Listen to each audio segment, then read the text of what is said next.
Will AI improve our lives or exterminate the species? What would it take to abolish poverty? Are you eating enough fermented foods? These are some of the questions we've tackled recently on The Next Big Idea. I'm Rufus Griscom, and every week I sit down with the world's leading thinkers for in-depth conversations that will help you live, work, and play smarter. Follow The Next Big Idea wherever you get your podcasts. Did you know that small and medium businesses make up 98% of the global economy, but most B2B marketers still treat them as a one-size-fits-all? LinkedIn's Meet the SMB report reveals why that's a missed opportunity and how you can reach these fast-moving decision makers effectively. Learn more at linkedin.com/meet-the-SMB. Welcome to the American Negotiation Institute's podcast, where we will teach you the skills you need to get more out of life. And now your host, Kwame Christian. Hello and welcome to another exciting episode of Negotiation for Entrepreneurs. My name is Kwame Christian. I'm a business lawyer, and I am passionate about teaching business professionals like you how to negotiate and how to be more persuasive. Our guest today is Jacqueline Twillie. Her passion lies in addressing the wage gap between male and female professionals, and she specializes in helping people prepare for critical negotiations at work. She works with women to give them the confidence they need to ask for what they deserve in salary negotiations and on their performance reviews. She shares some great tips that we can all use, and she also addresses gender dynamics in negotiation. I know you're going to get a lot out of this episode, so without further ado, let's jump into the interview. So thanks for joining us today. Thank you. I'm happy to be a guest. Thank you for inviting me. My pleasure. So how about you get us started by telling us a little bit about what you do? So as you know, my name is Jacqueline Twillie, and I teach women how to negotiate. I'm on a mission to eliminate the gender wage gap. And so what I do is I work with women in three ways. In the corporate setting, I work with employee resource groups or women's initiatives, and I teach women how to negotiate. On the university level, I go in right before students graduate, and universities hire me to teach their students how to negotiate. And then I work with women one-on-one when they are engaged in the job search process or about to receive a job offer. I coach them through negotiating a salary. Very cool. So how'd you get into this? So a few years ago, I was introduced to an organization called Levo League, Levo, and they have a really big campaign on Equal Pay Day, and it teaches women how to negotiate, and they do workshops all over the country. So I attended one in Atlanta, and I was intrigued. First of all, I said, is this real? Is it really this bad? So I started doing research, and I realized that, yes, it was bad, and it's worse for women of color. And then I got pissed off, and I decided to do something about it. So that's when I really started immersing myself in negotiation strategy and techniques and the science of negotiation. And I started teaching people and hosting workshops. And from there, it grew into the business. That's phenomenal. And so for the listeners out there that aren't familiar with the wage gap, can you tell us a little bit about that? Yeah, so right now, women on average make around 79 cents on the dollar compared to a non-Hispanic white male. Women of color actually make significantly less. So if we go state by state, the numbers can be alarming. But in general, white women have to work until March to make what a white man earned in the previous year. African American women have to work until August, Latino women, September, and the Native American women, November. So when you look at the wage gap, you're looking at women working almost a full year for free to earn what a man made in that same time frame. It's really more complex than just saying, oh, they make less, because when you look at traditional job roles and social roles that the women carry, women have to take off of work to give birth to a kid, whereas a man doesn't. And so women are penalized for leaving the workforce for a certain amount of time, and they're not paid for that time. So when they re-enter the workforce, there is a gap in their work history So when women and men start off right out of college, they're typically earning close to the same amount. But as they get older, as women get older, they earn less. On the other side of that spectrum, women are typically the caregivers for families. So when parents are ailing and things like that, it's typically the woman who opts out of the workforce. And so there again, we see another component of the wage gap because women are not engaged in the workforce because they're caring for families, which is essential work. So it's a really, really complex issue, but that's just an overview of what the wage gap is. Wow. And that's for people who are coming in and doing the same job. So the women are paid less for the exact same work than similar situated. Wow. That's crazy. Right. There's been some really exciting work in California and Massachusetts. The city of Boston has been blazing trails in 2016 and California in 2015 about the wage gap. Most recently, one of the things that the city of Boston is doing and the state of Massachusetts has signed off on is eliminating the requirement to disclose your previous salary history. So when you apply for a job, you don't have to say what you made in the previous role because think about it, if men and women are earning different rates for the same amount of work and then you go to another job, even if you want to earn the same wages, but you made $8,000 less than a guy who did the same work, you're starting off behind the curveball. So like I said, it's a really complex issue, but yes, it's definitely for the same work. But then if we dive all the way into the wage gap, then we look at different industries and different segments, and we'll see that some women are socialized to go into lower wage jobs. And one of the examples I like to give is if you see a woman as a housekeeper and a man as a janitor, those are very similar types of work, but janitors get paid more than maids. Wow. Never thought of it that way. It gets really, really crazy, but yeah. And that's not just for service workers, it's for professional workers as well. It goes across the board. Right. And what's interesting about this wage gap is that I was reading this book called Women Don't Ask, a phenomenal book on women in negotiation and the gender dynamics in negotiation. They mentioned that the wage gap, a significant portion of the wage gap could be eliminated simply by improving your negotiation skills. Absolutely. So before we make that transition to talk about the specific tactics and strategies that we can use to improve our performance in these conversations, I'd like to take a quick moment to remind our listeners to download the free salary negotiation guide from the website. So if you go to AmericanNegotiationInstitute.com/salary, again, that's AmericanNegotiationInstitute.com/salary, you can get a free salary negotiation guide that will help you prepare for your next negotiation at work. So with that, what are some things that women can do in these types of negotiations to help improve their outcomes? The first thing is just ask for it. A lot of times, and I'll use myself as an example, I remember my first professional job with benefits where I didn't have to be on my parents' insurance anymore. I knew that I could do the job. I knew that I could kill it. I was very confident in my ability. But when I got the call for the job offer, I remember I was sitting in my Jeep Liberty in front of my apartment complex, and I got the call. I recognized the number because I had been, on multiple interviews. And he says, "Hey, Jacqueline, we want to offer you the job." And I started screaming, "Oh my God," not out loud, but to myself, "Oh my God, thank you so much for picking me and giving me a job." And so I paused, which is a negotiation tactic, but not because it was a tactic, just because, I was having that internal screaming moment. And then he said, "Are you there?" And I said, "Yeah, I'll take it." And boom, just like that, all of my negotiation power was gone. I just accepted the job just because I was so happy to have the job. Now, I find that that's the case with a lot of the women that I work with. We're so grateful for the opportunity that we just give up the power to negotiate. So we don't even engage in the conversation. And when I talk to people, women all over the country, and I tell them it's very rare that the first offer is the best offer, they are blown away.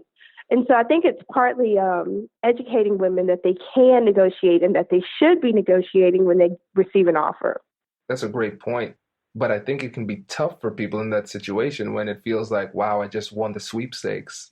Like they picked me. What should they say in that situation?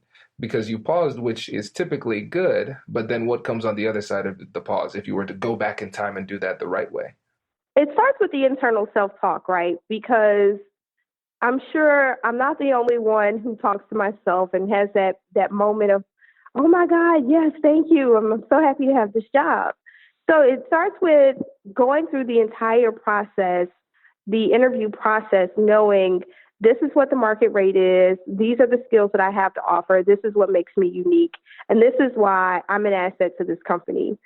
And when you get to the point where they say, this is how much we're going to offer you, then the first thing you should do is take a second to pause. If you need to have that moment, what I advise women to do is change your self-talk. Instead of saying, oh my God, I'm so lucky I have a job, change that into, yes, okay, I got this. I'm going to go in, I'm going to kill it. I'm going to do a great job. I'm going to be passionate about my work. I'm going to exceed expectations. And hey, you, I'm Andrew Seaman. Do you want a new job? Or do you want to move forward in your career?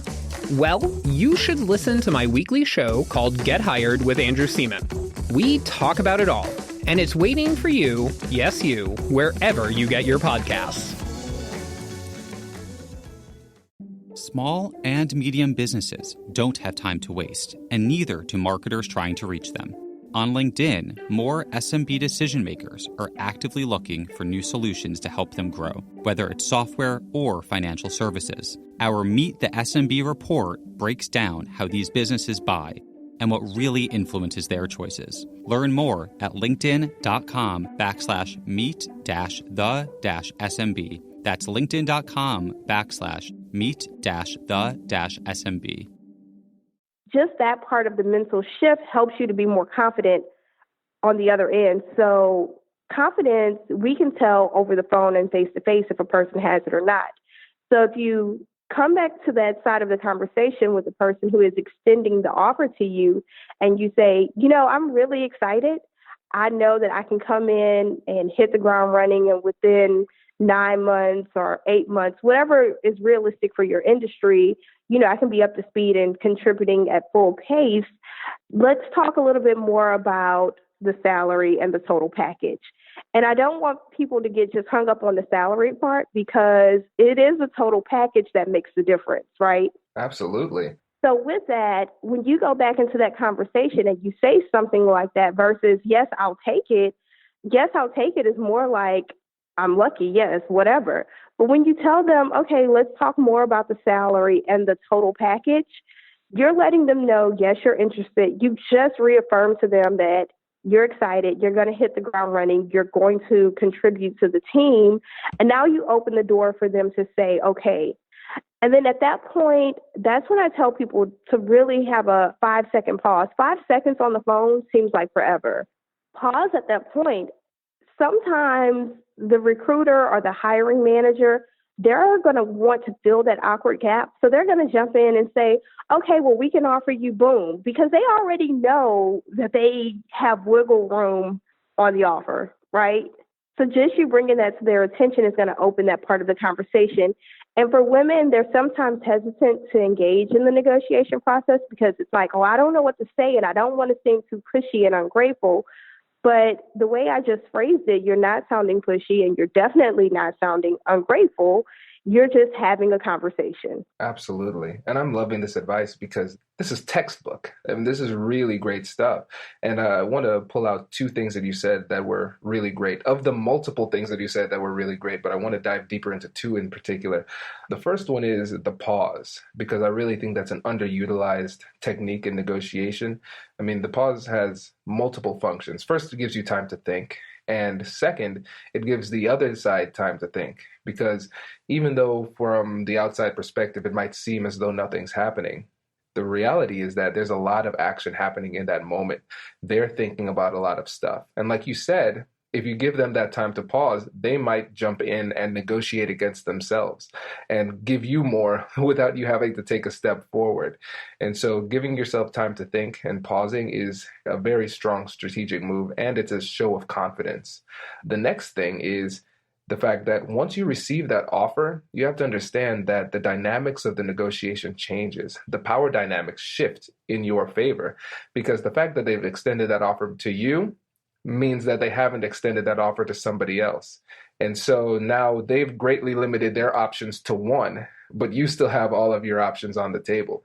And so once that shift in the power dynamic occurs, that's when you use that opportunity to negotiate for more of what you want. Yep, absolutely. And, that shift in power dynamic is really important for people to recognize, especially women when it comes to negotiating. Recognizing that you do have power in the negotiation is a huge vote of confidence, not only in the negotiation process, but as you start that job. If you're going in feeling like you're Beyonce and you're on top of the world, you're really going to go in there slaying, doing your best type of work. It's that momentum that you get throughout the negotiation process that is really important as you start a new job and you have deliverables to meet. Right. So what is the next step? So now we've gotten past the pause portion of the conversation where we wait and then we say we're going to need some time to think. What should be the next step? Should they call the recruiter back? Should they set up a meeting? Should they email? If you were talking a client through this process, what would be next? So what would be next is asking for clarification on the role. Oftentimes what I find is that the job description that's posted online that you apply to is very different from what you're going to be doing. And the way that you realize that is asking very insightful questions throughout the interview process. 9 times out of 10, throughout the interview process, you're going to learn more duties and responsibilities that were not listed on the job description, which means the market value for that position may change. And you might find that the title isn't appropriate for the work that you'll be doing. So during that process where you're thinking, before you go too far into the conversation, you definitely want to go back and check the market rate. And a couple of tools that I tell people to use to check the market rate is salary.com, payscale.com. LinkedIn has a new tool called LinkedIn Salary. But you definitely want to make sure at that point that you understand the market rate for the position that you will be accepting. And so if you need to, you can go back and say, based on our discussion throughout the interview process, I'll be tasked with doing X, Y, and Z. That's more in line with this title. And so the salary that matches that title in this city is more along the lines of $88,500. So at that point, you're letting them know that you've done your research. The role that you interviewed me for, I definitely want it. You want me because I have an offer, but let's make sure we're being paid here. And again, it's just a conversation. It's not a battle. And that's what you do before you accept the offer. Once you get clarity, if everything was everything and the role is exactly how it was described on the job description that you applied for, even if the salary is on target, is exactly what you want to take some time to think it over. This is a good time to engage industry experts, a mentor, someone you trust in the industry. They don't have to work directly in that company, but that's when you want to get on the phone and say, hey, I've been extended this offer. I'm going to accept it. What do you think? Because sometimes if someone has more in-depth knowledge of that industry, they can give you a heads up like, oh, you know what? I think they might be bought out by this company. So make sure that you ask for, something special in your signing package that's going to protect you in case the company is bought out if the rumors are true. So don't just blindly accept it if everything is everything. And then on top of that, you want to make sure that you're asking the person who extended the offer to you, when will you receive the offer in writing? And this is huge. This is probably where I see most skilled professionals make a mistake. They don't ask for the offer in writing, and they just take the person's word for it over the phone, because what if that person leaves the company, for some unforeseen reason, or they just simply forget? And whatever you agree to over the phone isn't in writing. The company does not have to honor that because it never existed. It's not written anywhere. So you want to make sure that you ask, when will you receive that offer in writing, and then read it thoroughly. A lot of offer letters are copy and pasted. So you might have something that you didn't agree to or something that's not beneficial to you in that offer letter. And it's of no ill will. It's just because it was a simple administrative copy and paste error. So once you receive it in writing, review it thoroughly, and then go back and give your verbal and written acceptance. Very nice. And now, what happens if we run into resistance? Not if, but when we run into resistance on the number. How do we handle that?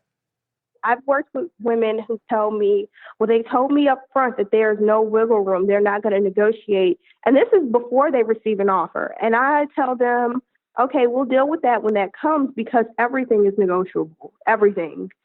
So let's just make sure they fall in love with you first and they want you for the job. And then we'll get to the point with the numbers. So when you get to the numbers and there is resistance, let's say they lowball you and it's $10,000 less than what you expected, you can be completely honest with them and say, you know what, I'm really excited about this role. I have no doubt that I can come in, contribute to the team, and get XYZ done. The specific details of why they said they want you for the role. And follow it up with a pause. I love pausing. And then say, you know what, I'm disappointed because the salary is well below market rate. And then ask them, what can we do about this? Don't say, what can you do about this? Because you want to let them know you're a team player, you're on board, you want to work for them, but that salary just doesn't work for you. So what can we do about this? And sometimes they'll have to go and get additional approval for someone else. Sometimes they'll say, you know what, there's nothing we can do. And that's when you get creative. That's when you start asking for the additional week of vacation or a week off from work to attend a professional conference where you're quasi-working because you're representing the organization, but you're enhancing your professional skills. Or you're asking for additional software and equipment where it's not going to be money to your salary, but it's going to be things that are going to help enhance your ability to do your job well. And also follow that up with, if they say, you know, this is the best we can do with the salary and it's lower than what you want. Okay, in what scenario would I be able to earn the market rate? I like to stick with the market rate. Don't make it too personal. Make it about the value that the market pays a professional with your skill set. And sometimes, you know, you'll get some really interesting answers like, oh, when we sign this client, or next quarter, our budget is going to increase. And that's when you say, okay, well, once we sign this client, can we revisit my salary discussion? In most cases, they'll say yes. In most cases, if they say, you know, next quarter, we can do this, those are the types of things that you want to have in black and white on your offer letter once you accept it.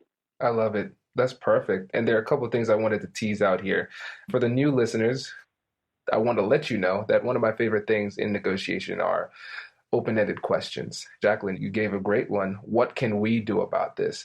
And the beautiful thing about it is, of course, it's open-ended where it requires elaboration. And then the other thing, too, is, like you said, it's collaborative. It shows you're a team player.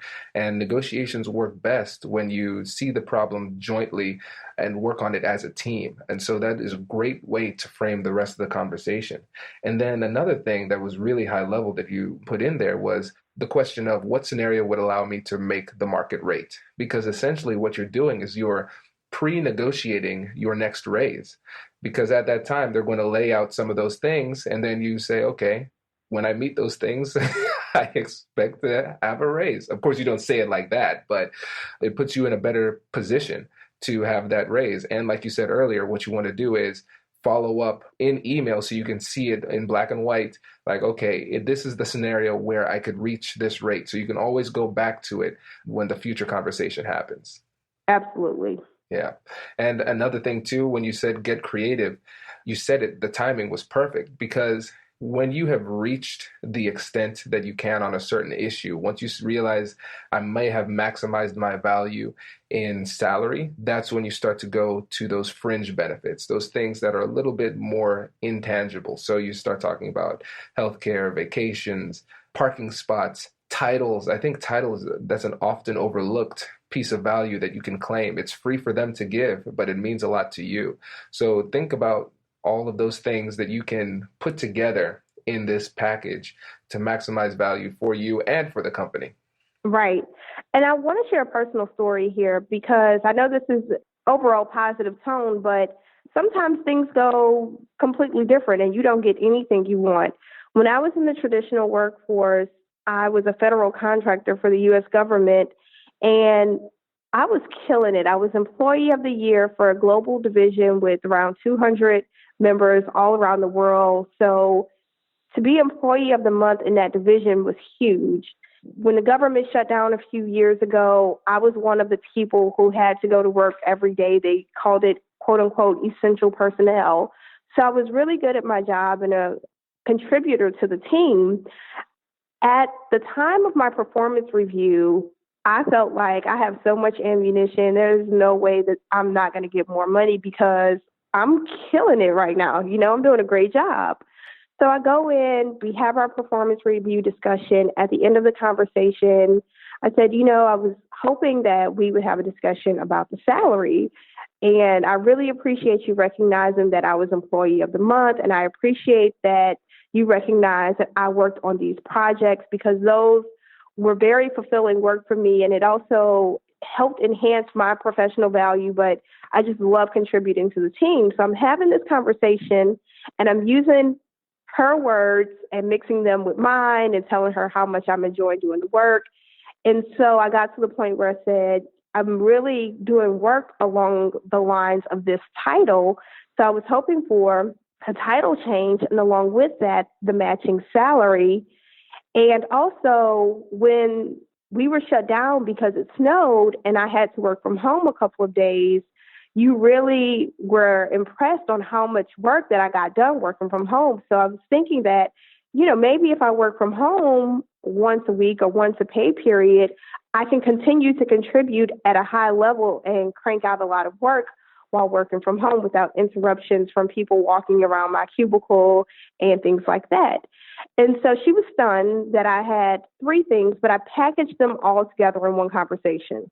Okay, so that's one thing I want to pull out of that. So I felt so confident.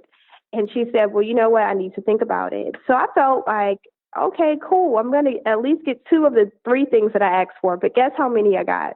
I'm afraid to guess.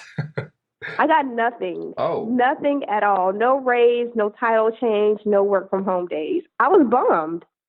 I was absolutely bummed. But I didn't go back to work and start bad-mouthing her. My work performance didn't decrease. I continued to do excellent work. I continued to have a positive attitude. So a few weeks later, I got a bonus, not a raise, which was great. And then several months later, I got an email saying, hey, you can work from home, but the only day that we can justify you working from home will be Fridays. So every Friday, work from home. And I'm thinking, this is a joke because I worked with a lot of pranksters. So the next Friday I show up to work and she's like, what are you doing here? You work from home on Fridays. I grabbed my purse and my bag, my laptop so quick, and I was out the door. I'm like, yes. The point of that story is every negotiation isn't going to go the way that you want it. Even if you say everything the quote unquote right way, even if all of the odds in your opinion, are stacked in your favor, sometimes the timing just isn't right. So don't be quick to be like, I'm out of here, I'm quitting, I'm getting a new job. Assess the situation. When you're not emotional, make a very well thought out plan on what you're going to do next.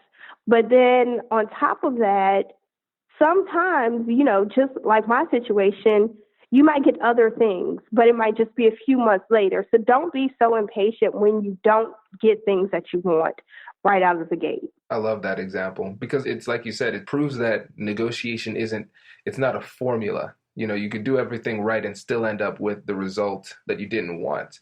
It's a framework. It puts you in a better position to get what you want. That reminded me of one of the stories that my friend told. He was working at a bank and he asked for more. He was making about $80,000 and he said, hey, I've been doing pretty well. I've been as a result of the work that I've done, we've made significantly more money. I was hoping I could get a raise. He approached that conversation, had it in a professional way. They said, no, sorry, we can't find the money to give you a raise, which is funny because they're a bank, but I digress. And so he realized that his value in the market was higher than what he was currently being paid. And so he used the walk away option. And I think that's an option that a lot of people fail to utilize. Sometimes it takes walking away. If you genuinely believe that you would be in a better position somewhere else, you have to be willing to walk. And he was walking genuinely with the belief that I'm just going to a new place. But once he said, I'm leaving for a new job and the salary is about 110, miraculously, they came up with an additional 40,000. And so he ended up staying and his salary is now 120.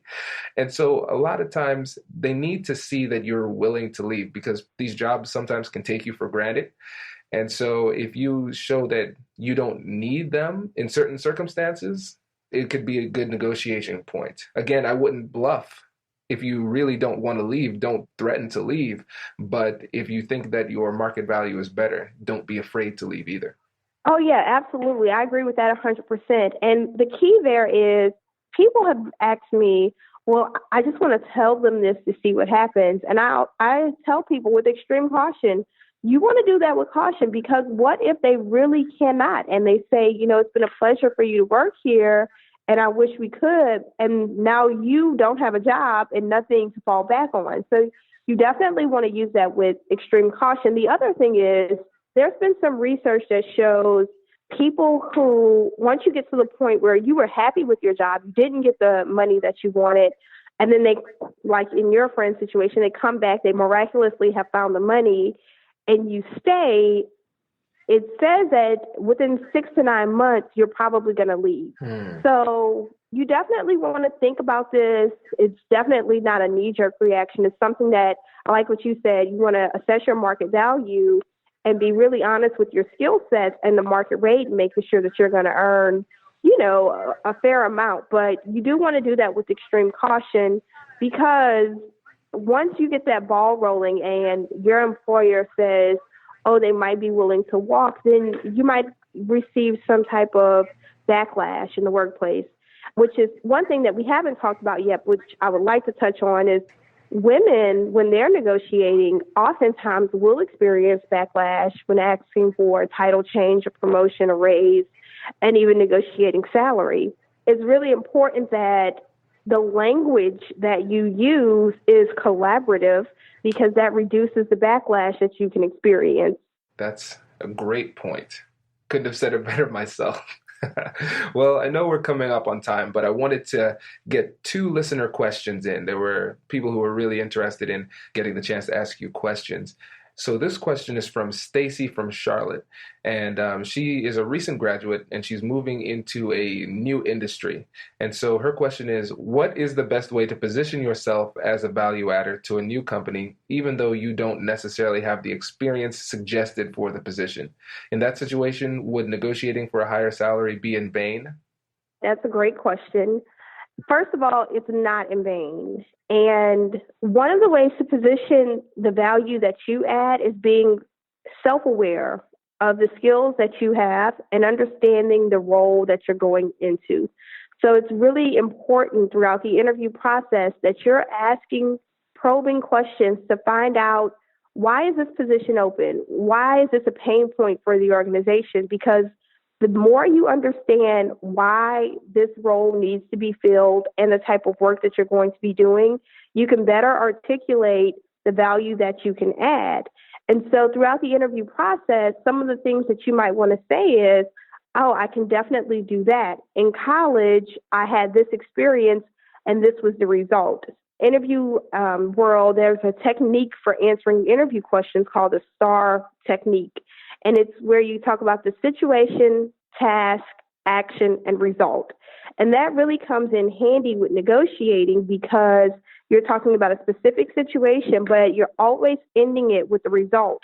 And the more you can talk about your results in the interview process, you're building your bank of value, the value that you can add to this organization. But again, you have to be really clear on their pain points, the reason why the position is open, and then being able to articulate how you can solve a problem based on a similar situation that you have been in. And so it's not in vain to go for the salary. And it also is a vote of confidence on your behalf for you to negotiate your salary early on. They're going to recognize how confident you are in your ability based on, one, the results that you shared from your past experiences, even if it was a college project or an auxiliary group, a sorority, fraternity, or in-college job. Being able to articulate that well is going to be your value add. Nice. And then our next question is from my friend Naveen here in Columbus. And he asked, what do you do if you're having a conversation with a company, you interview, things go well, and then you don't hear anything from them? Or maybe you just are stating interest and then you don't hear anything from them. And I guess the technical term for this is being ghosted by a company. What advice do you have for job applicants who are going through that situation? So that's a great question and very appropriate because we're coming off of the U.S. holiday season. And so I've received so many emails and phone calls from people saying, well, I was engaged in the process and then it just fell off. One of the things that you have to remember, a lot of times, especially if you're working directly with a hiring manager, it's not their full-time job to hire people. They have other duties and responsibilities. So don't take it personal. Because what if a server went out? Or what if their building caught on fire? Or what if someone in their company passed away unexpectedly? Then that changes the dynamic of their organization and they have to do things.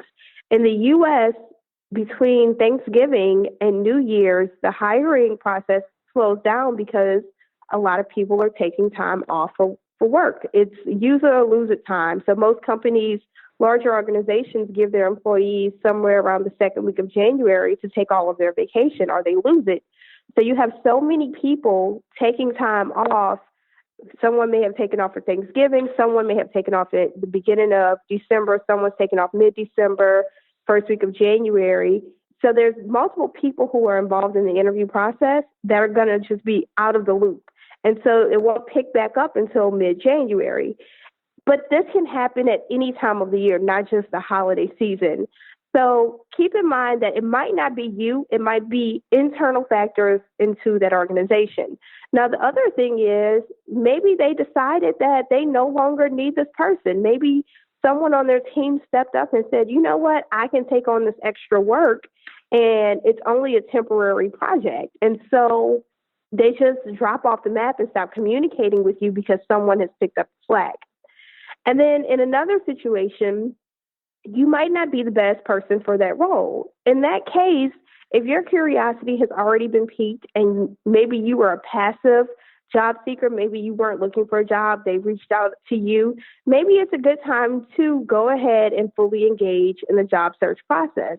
And keep in mind that even though on paper this seems like a great opportunity for you, it might not really be a great opportunity at the end of the day. And I'm a firm believer in what is for you is going to be for you, but don't waste too much time on a job if they're not giving you feedback. If they have went dark, completely dark on you, within 2 weeks, if you were expecting to hear from them, it's appropriate to send them an email.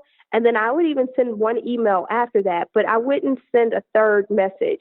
For some companies, I've seen hiring managers say they like the job seeker to, quote unquote, beg them. So if you reach out 3 times, they might give you the job. That's not my personality. I personally wouldn't do that, but you have to know the role and the culture of the organization that you're applying to work with. That last part that you said about companies wanting you to beg, I've never heard that before, but that makes sense. That really makes sense. I think this is great advice. I really think that the audience is going to get a lot out of this. So thank you so much for joining us today.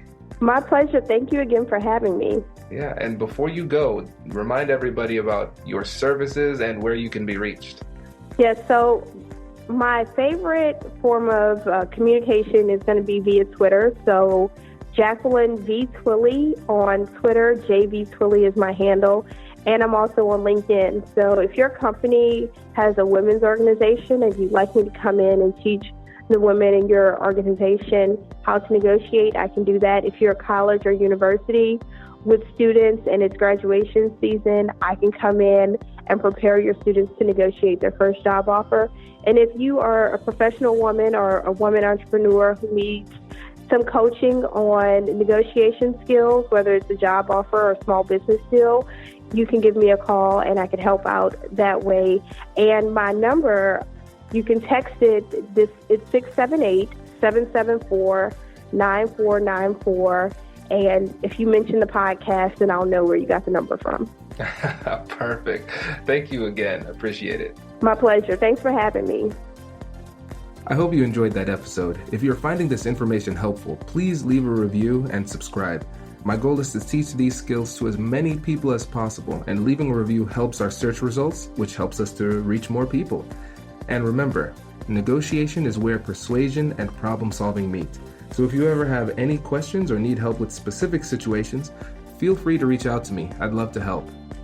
Thank you so much for listening, and I hope you have a great week, and I'll catch you in the next one.